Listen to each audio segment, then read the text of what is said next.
May your voice reach the beyond. May your voice reach the beyond. May your voice...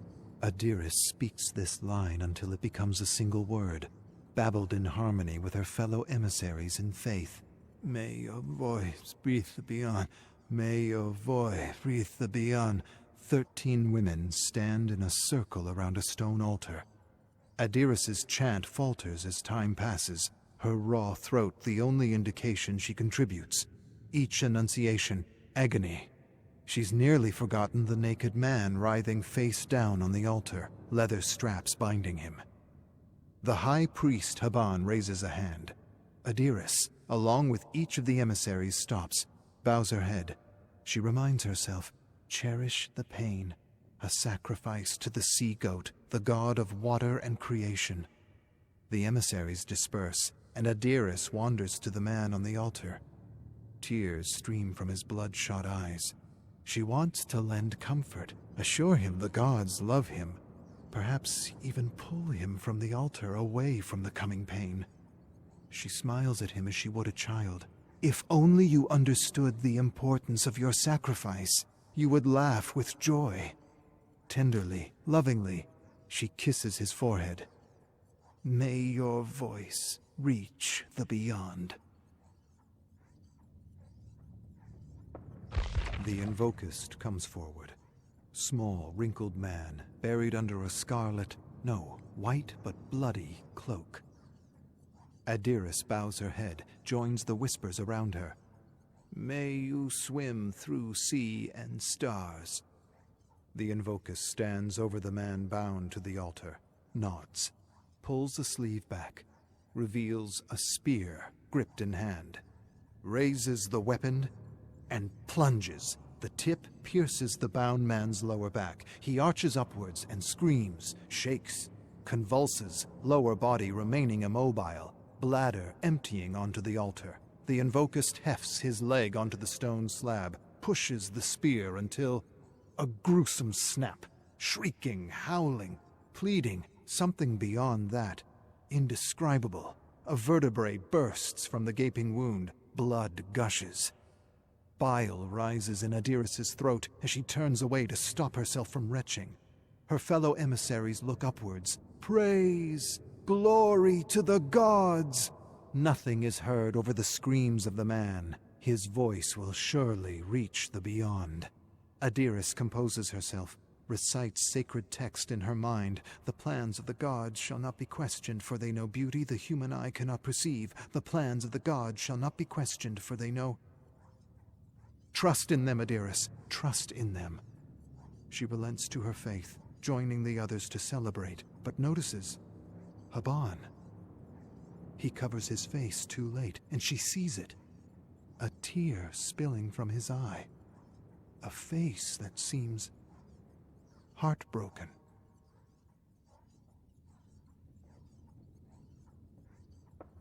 Adirus splashes water over the altar and scrubs. Red circle, swirling, bright. Like the sun the day she was left at the temple door. Stifling heat, painful steps on burning sand.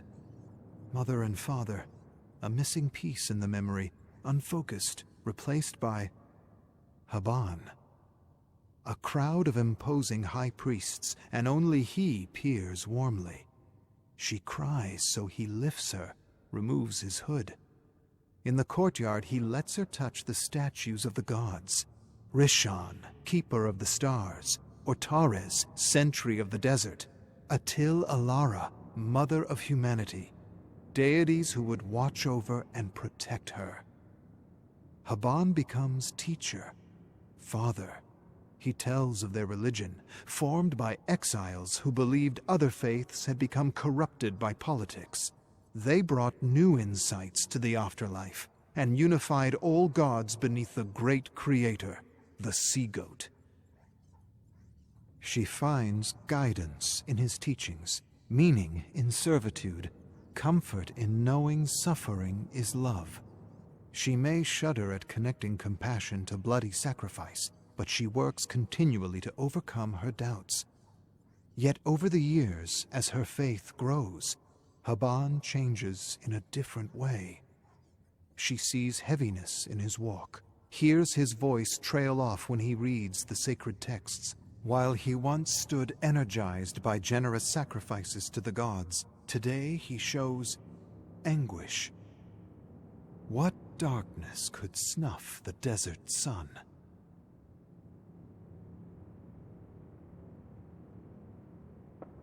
Adirus sits in the courtyard, Haban seated across from her.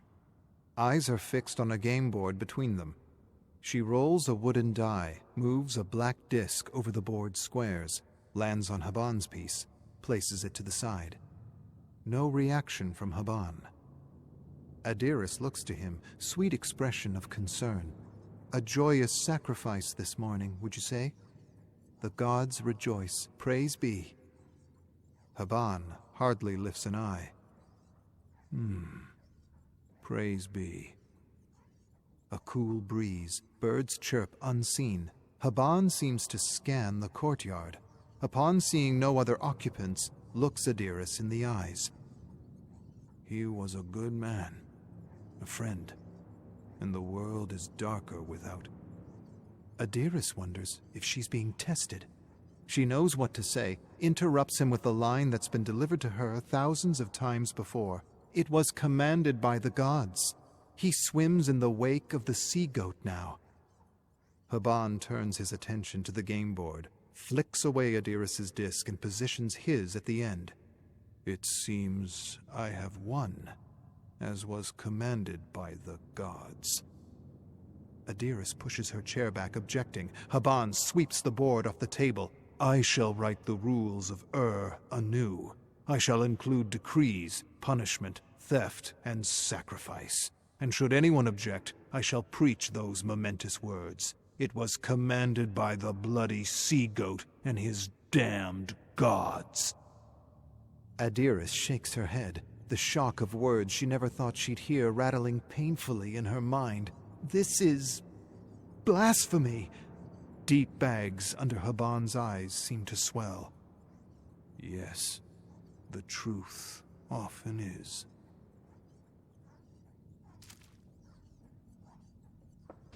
The day of virtue arrives. A monthly ceremony to purify the congregation of dire sins. A bell tolls. Adirus and the rest of the temple's crowd drop to their knees. Forehead touches cold stone. She peeks up, sees the Maiden guard arrive, stepping through the crowd, guided by faith to seek out sinners. She waits, counts the scratches in the floor until a scream, a woman pleads, and coughing, choking. Adirus looks up, sees a commoner dragged from the temple by her throat. She hardly notices two olive-brown feet step in front of her. Rise, rise. Adiris shrinks under the Maiden's gaze, notices the hint of ripened dates from her open mouth. Under the eyes of the sea-goat, speak of the evil you have witnessed. Deliver us thieves, adulterers, and blasphemers, so we may purge them. Shoulders stiffen. Adiris sees the face of Haban, the face of the man who raised her. She hears his gentle voice, and the agitated voice of a blasphemer. Indecision knots in her chest, tightening, twisting. I have witnessed no evil. By the gods, my eyes are pure. The Maiden examines Adiris. Seconds trickle by, ever slowing, stretching reality to its seams until the Maiden nods. May you swim through sea and stars. She turns away, and Adiris summons every bit of strength to keep herself from collapsing.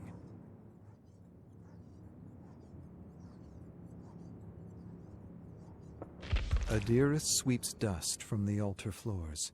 A set of hurried footsteps click along the stone, marching closer. She turns to see Haban. Gentle face tensing, he hushes her. My daughter. Curse the man I once was. I took you as a child and tainted you with notions of divine judgment and punishment.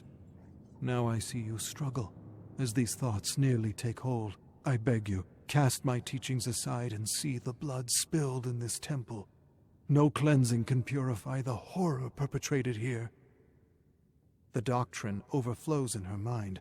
The will of the gods is law. No man shall question the divine. He who battles the tides will perish. But she surprises herself by remaining silent, and Haban seizes the moment. I am old and have wasted this life, but I cannot bear to destroy yours. Meet me here at nightfall in a fortnight's time, and we shall escape the clutches of deceit. If you have doubts, I ask you to consult with your gods. My daughter, may their silence be your answer.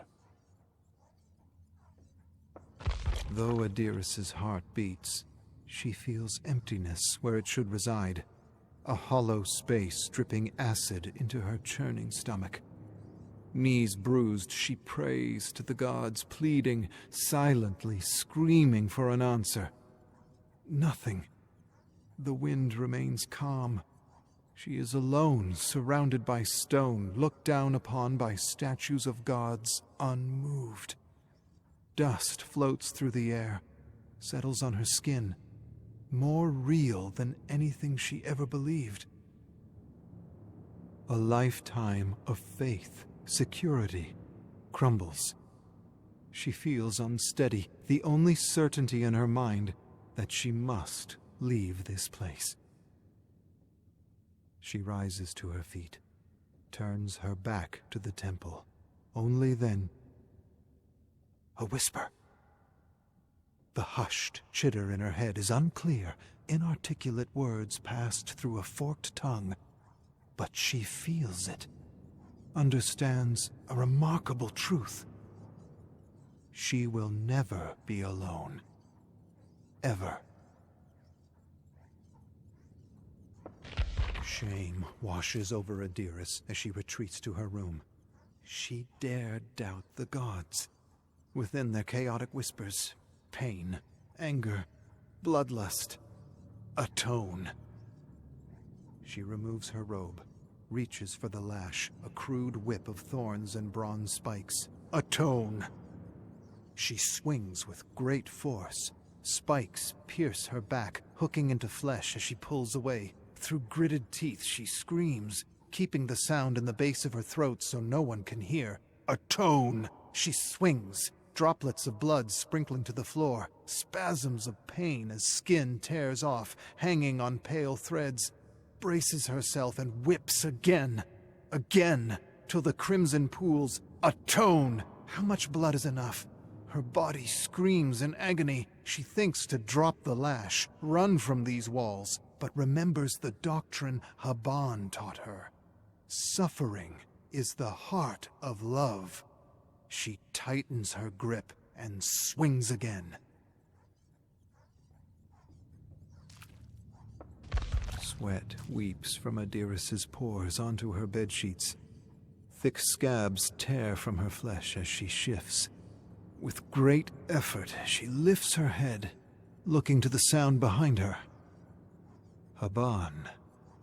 He kneels over her, wet cloth in hand. She's too feeble to speak, but the whisper does it for her, hissing, thrashing, communicating a hurried feeling in her mind. Blasphemer. He washes the blood from her back, bringing his mouth to her ear. Is this the doing of the Maiden Guard? What has their blind faith wrought? She slips between consciousness as the blasphemer takes her hand. I have failed you, my daughter, but no more. Have strength, and we shall soon escape. Though Adiris's movements are met with pain, she lifts her head to the sky, thanking the gods for their guidance. Their whisper remains, further away, dissipating, yet still commanding, influencing. She opens her heart, allows the whisper to seize her body. She strides to the quarters of the Maiden's Guard and takes a uniform, confident no one will discover the violation, knowing the gods are on her side. A censer of sweet frankincense sits atop a table, compelling her to it. She allows her hands to move as they will, filling the censer with oil and glowing embers. She does not question the will of the gods, knowing all threads shall be woven and someday the tapestry complete. Trust in them, Adirus. She steps into the moonlight. Nightfall. Smoke dances around her body. Bare feet carry her along a stone path to the mouth of the temple. As she peers inside, she sees through the shadows to the slight, shivering figure of the high priest, Haban, the mentor, the father, the blasphemer. May his voice reach the beyond.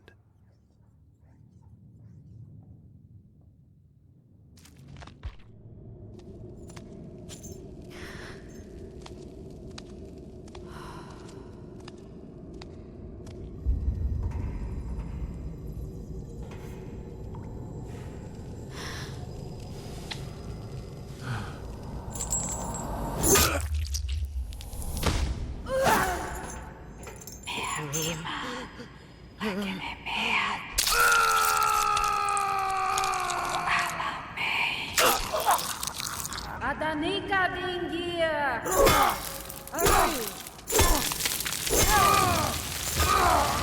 Lia.